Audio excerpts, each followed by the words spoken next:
There will soon be a new way for essential workers to become permanent residents in Canada.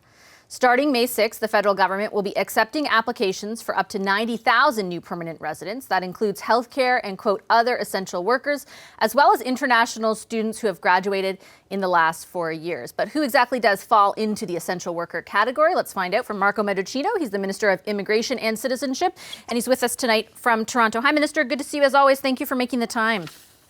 Thanks for having me back, Vashi. Before I get into the question of who exactly fits into this, I just want to understand how this fits into the overall targets that your government has set when it comes to permanent residency. This is 90,000 workers and recent graduates. It's still a fraction of the kind of 230,000 in this economic category that you're targeting for this year. How do you plan to make up the rest? A pretty big fraction at that. It's 90,000. And as a function of our overall economic immigration plan, it's going to take us very much closer to achieving our goals. And it's very important, I think, to note a few things. One, this is going to be a fast track to permanent residency, and it recognizes the extraordinary contribution of those workers on the front lines of hospitals and long-term care homes, where we know COVID has ravaged particularly terribly. And as a result of that contribution, these newcomers who have come and have rolled up their sleeves and are helping to provide the health care that our Canadians desperately need right now, they're going to be able to stay. And as a result of that, they'll have better job security, better career horizons, and they'll put down roots in communities where they are already giving back. And so this is good for our plan, but most importantly, it's good for the newcomers, and it's a path to prosperity for Canada. I take your point on all that. I take your point that it is a large fraction of the target, but even the overall target, 401,000, we're past the first quarter. How do you anticipate you'll be able to meet those targets? Yes. And it's for a number of reasons. One, because we are investing additional resources to make sure that we process applications as quickly as possible. And I will say in January and February, we took huge strides towards our goal. And in Q2 and in Q3, I suspect that we are going to continue to pick up the pace even more so. But it's also a function of the smart immigration policy choices that we are making by leveraging the skills and the experience of the domestic temporary immigration that is already here, working in hospitals, working on the front lines of the health care system, working in the building and trades sector, working in the agricultural sector. There are a number of occupations that are going to be captured by this policy that will provide for a fast, broad, innovative path to permanent residency, which will help to accelerate our economic recovery as well as protect our long-term prosperity. Where is your government as far as the 401,000 target goes? Like, where are you right now? Well, I think at the end of March, we were over 70,000 already landed, and we're going to continue to pick up the pace. We are, in fact, ahead of where we planned to be at this stage of the calendar year. And with today's policy, it's not just a function of adding additional dedicated spaces. It is that we have a commitment in place to get to these applications more quickly so that we can realize the full potential of these newcomers who are already in Canada, but who are still struggling with the certainty of their future. And so with this plan, we've now provided some certainty. We've provided them with a pathway that is truly unprecedented. And, you know, when you take a look at what the business community is saying about this, what the labor community is saying about this, what our stakeholders in the immigration ecosystem are saying about it, they're lauding it because they know it's good, smart policy that will help us with our economy and our long-term prosperity. For someone listening who plans to apply as of May 6th, when you talk about fast-tracking that process, that you've hired additional resources, I read it was 62 additional people. How much faster will that make the process? And if you are, again, applying, if you're someone watching right now, I'm planning to apply May 6th, how long until you know? I'd say start getting ready right now. And certainly we will be putting out as much information as we can to help prospective applicants. But it's not just a function of adding additional people to the front lines of our department. It's also that we're taking these processes and we're moving them online. And this is actually part of a broader transformation of our immigration system so that eventually it becomes completely digital and touchless and is a seamless integrated experience for newcomers from before they come to Canada to when they arrive and as they transition from temporary residency to permanent residency. And that was something that I heard over the course of the past year. This has been a very challenging year, Vashi. We've all felt it. But I firmly believe, with the benefit of the experience that I've heard and really appreciated over the course of this past year, that by providing this pathway to newcomers, we will benefit our economy, and we will certainly start to move the needle in the right direction when it comes to the demographic challenges that this country is facing as a result of a declining birth rate. And that's a very real economic pressure. And Minister, I do appreciate all that information, but it didn't answer the question of how much faster an application could be processed. So let's say this was 2 years ago versus this type of application. How much faster will this be processed? Well, we will be very transparent about what our processing timelines will be for this program. But let me put it to you this way. We have committed to starting to count some of the successful applicants under this program for 2021.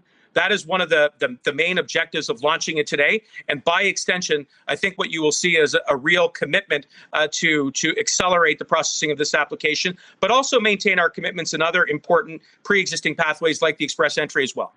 What about who qualifies as an essential worker? And specifically, I wanted to ask you about a subject we've spoken about before, temporary foreign workers who are working and who are coming into this country actually right now seasonally to work on farms, for example. Will they qualify for this, or does it depend? Do they have to have been here for a full year? Well, one of the requirements is that they do have a job and at least 1 year of experience, and we think that those criteria will help to serve them in their transition. And it's also a recognition of what they have already contributed to their communities. But the other point that I want to make about this program is the one that I made off the top, which is that it is a broad pathway in as much as we have dedicated over roughly 40 occupations in the healthcare sector. So it's not just doctors and nurses. It's also going to include support workers and support workers who are working in the long-term care homes. It's also going to include custodians who are ensuring that our healthcare system is safe and clean and secure.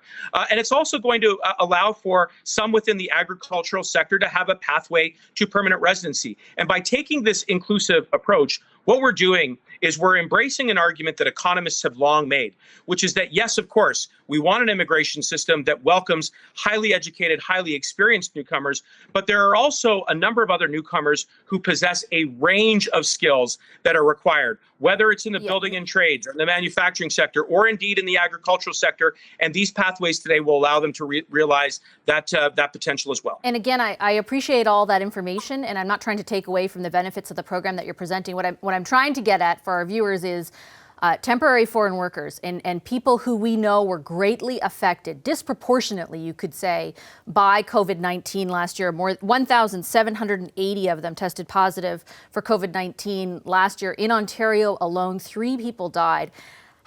Advocates for those workers have said permanent residency, a pathway to permanent residency for them, is the solution that will actually see them less at the whim, for example, of their employers and given more of a voice.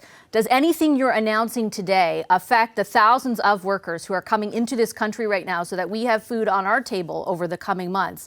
Does anything help them get to permanent residency? Yes. There will be occupations that impact our food security that will be eligible under this program. And I am very alive to the advocacy that has been put forward to me and other colleagues within our government around providing status for those who are contributing to ensure that we get access to safe and affordable food. And it's not just about status. I mean, status is very important, and I've already alluded to that.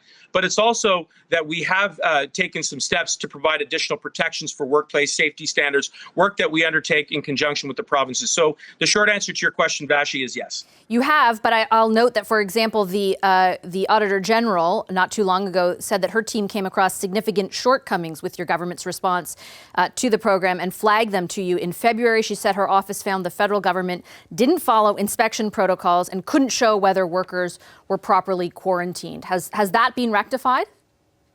Well, certainly we acknowledge the report, and I will say that it is true that the pandemic certainly complicated and in some cases even frustrated the work of inspections precisely because of the need to maintain social distancing and other health protocols were in place. But the message I want to give to your viewers, in particular those who are concerned about migrant workers, is that we hear you.